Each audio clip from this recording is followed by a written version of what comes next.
सिद्धार्थ पठानी जो कि इस केस के अंदर शुरू से ही उलझा हुआ है, मतलब वो किसी न किसी तरीके से उसके एक्शंस हैं या फिर जो बातें करता है, क्योंकि वो शुरुआत से ही सवालों के घेरे में है। ये चीज़ शुरुआत में उसने कही थी कि रिया चक्रवर्ती के साथ वो काम नहीं करता था, ठीक, पर अगर आप उसका इंस्टाग्राम खोल के देखोगे तो रिया चक्रवर्ती के साथ उसने टैग भी कर रखा है रिया चक्रवर्ती को उसके साथ, और सिद्धार्थ पठानी है भी कुछ फोटोज में उनके साथ।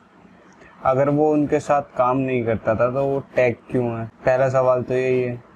उसके अलावा सबसे बड़ी बात जो निकल के सामने आई है, आखिर सुशांत की बॉडी को उतारा किसने? क्योंकि सिद्धार्थ पठानी ने पहले ये कहा था कि बॉडी को उसी ने देखा था और सबसे पहले उसी ने उतारा था, पर जो एम्बुलेंस वाला बंदा था जिसकी बात बहुत टाइम से चल रही है, जिसके साथ बहुत ज़्यादा कन्फ्यूजन भी था, जिसका नाम अक्षय है, जब उससे जो बात की गई तो उसने बोला है कि बॉडी को उसने उतारा। उसने कहा कि वो उसने खुद उतारा है। अब फिर उसके बाद उसने खुद कुछ टाइम बाद ये कहा कि क्या कहते हैं, बॉडी को मुंबई पुलिस ने उतारा। इतनी सारी बातें निकल के सामने आई। फिर कुल मिलाकर बात ये आई कि आखिर बॉडी को उतारा किसने? क्योंकि बॉडी को उतारने के बाद इसलिए सबसे बड़ी बात ये है, पूरे केस में सबसे मेन चीज़ ये है कि जिसने भी बॉडी को उतारा या देखा, क्योंकि उसकी गवाही सबसे ज़्यादा इम्पोर्टेंट है। और उसी के मद्देनज़र बिहार पुलिस के IPS ऑफिसर जो आए हैं, विनय तिवारी, सिद्धार्थ पठानी को और दीपेश को उन लोगों ने नोटिस भेजा है कि आप लोग फिजिकली अपेयर हों, गवाही दें अपनी। क्योंकि सिद्धार्थ पठानी ने खूब जोर जोर से पहले कहा था कि क्या कहते, जो भी करना है वो कर लो, मैं साथ दूंगा सब चीज़, मैं ये करूँगा वो करूँगा, पूरी हेल्प करूँगा, जितनी हो सकेगी हेल्प करूँगा।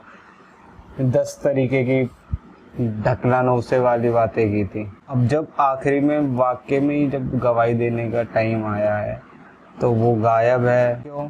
कल तो ये भी खबर आई है कि बिहार पुलिस ने उसके पास फ़ोन मिलाया है तो उसका फ़ोन भी स्विच ऑफ है, फ़ोन उठा भी नहीं रहा और क्या कहते हैं ना बात कर रहा है। और जैसे अर्नब गोस्वामी के शो में आप लोगों ने देखा ही होगा, उससे सिंपल क्वेश्चन के आंसर नहीं दिए जा रहे थे सिर्फ, और कोई इतने मुश्किल सवाल नहीं पूछे थे, सिर्फ यही पूछा था कि कौन सी दवाई देते थे या तुम्हें लगता है कि वो डिप्रेशन में थे या नहीं थे। और इन सवालों को वो जवाब नहीं दे पाया, लगातार घुमाने फिराने की कोशिश कर रहा था। इन द एंड ऑफ उसने क्या करा, अपना हेडफोन निकाले और चला गया। अब जो कंडीशन दोबारा सामने आकर खड़ी हो गई है वो ये है कि इसमें सिद्धार्थ पठानी के ऊपर 2 सवाल खड़े होते हैं। अगर आपने बॉडी को उतारा है तो आप सामने आकर गवाही क्यों नहीं दे रहे हैं? क्योंकि आप इम्पोर्टेंट लिंक हो जाते हैं एक तरीके से, या आप उन पहले शख्सों में से एक हो जिसने उस चीज़ को देखा है,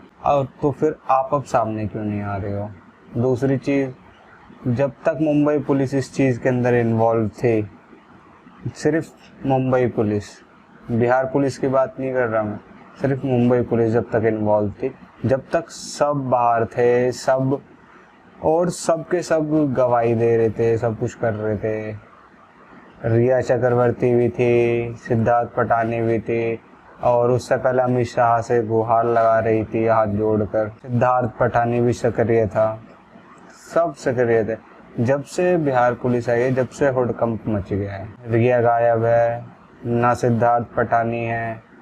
संदीप ने पता नहीं कैसे साइन करे हैं, क्यों साइन करे हैं पोस्टमार्टम वाली रिपोर्ट पे, समझ नहीं आता। बहुत सारी चीज़ें हैं जो अब इस तरीके से बाहर निकल कर आ रही हैं, लोगों के ऊपर सवाल और निशान लगा रही हैं। विनय तिवारी के आ जाने के बाद से और ज़्यादा इस केस को बल मिलने वाला था और इन सब चीज़ों को हैंडल करने वाले थे, क्योंकि अब नज़रिया और ज़्यादा पैना होता जा रहा था। और अभी जो सुनने में बात आई है, ये जो एम्बुलेंस वाला बंदा है, इससे मुंबई पुलिस ने कहा है कि ज़्यादा जानकारियाँ किसी को नहीं देनी है। और ये भी कहा है मुंबई पुलिस ने कि क्या कहते हैं बिहार पुलिस से, कि आप इतनी जल्दी से क्या कहते हैं, इतनी जल्दी इस केस के अंदर काम मत करो। किसी ना किसी को तो प्रॉब्लम हो रही है इन सब चीज़ों से, क्योंकि फ़ोन कॉल्स कर रहा है, जो अथॉरिटी है वो कुछ ना कुछ, या तो वो ये केस बहुत जल्दी सुलझने वाला है, या फिर उस इंसान तक कड़ियाँ पहुंच रही हैं जहां तक उनको पहुंचना चाहिए। इसी चीज़ों के अंतर्गत मेरे को लगता है कि आला अधिकारी ने मिलकर विनय तिवारी को नज़रबंद किया है, क्वारंटीन किया है। हालांकि क्वारंटीन, मुझे तो नहीं लगता क्वारंटीन करने से कोई बहुत बड़े वाला अंतर पड़ने वाला है। फिजिकल अपीयरेंस तो नहीं रहेगा, हालांकि उन्होंने लेटर वगैरह लिख दिए हैं। जो उन लोगों ने बोला है एसेंशियल सर्विसों के लिए जो वो आए हैं, तो उन्हें काम करने में थोड़ी बहुत परेशानी होगी। उन सब चीज़ों को देखते हुए ध्यान रखें कि मैं यहाँ पे सुचारू रूप से काम करने के लिए आया हूँ। जो मेरे बिहार के ऑफिसर्स यहाँ आए हैं उनके साथ देने के लिए मैं भी आया हूँ। क्योंकि ये सवाल इसलिए भी उठाए कि आईपीएस अधिकारी को तो उन्होंने क्वारंटीन कर लिया, उससे पहले जो पुलिस वाले जो आए थे 4, वो जो मुंबई में काम कर रहे थे, क्योंकि देखिए वो मुंबई में काम तो कर नहीं रहे थे, वो भी क्या कहते बिहार से ही आए थे, उन्हें क्वारंटीन नहीं किया गया था, पर उन्हें क्वारंटीन कर लिया गया। यहाँ पे हिपोक्रेसी तो दिख रही है इन लोगों की कि ये सरकार की क्या हड़बड़ाहट है। हड़बड़ाहट में ये क्या क्या कर रहे हैं। आपके उनसे ये भी कहा जा रहा है कि आपको इस चीज़ के लिए अथॉरिटी नहीं है, इस चीज़ के लिए परमिशन लेनी पड़ेगी, ये करना होगा, वो करना होगा, इन्वेस्टिगेशन नहीं कर सकते, बिहार वाली एफआईआर 0 एफआईआर मानी जाएगी। ये भी बयान आ रहे हैं मुंबई पुलिस के। तो देखिए मुंबई पुलिस इतनी लीपापोती में लगी हुई है कि खुल के अब सामने आ रही है, विजिबली रूप से दिखने लगी है कि कहीं ना कहीं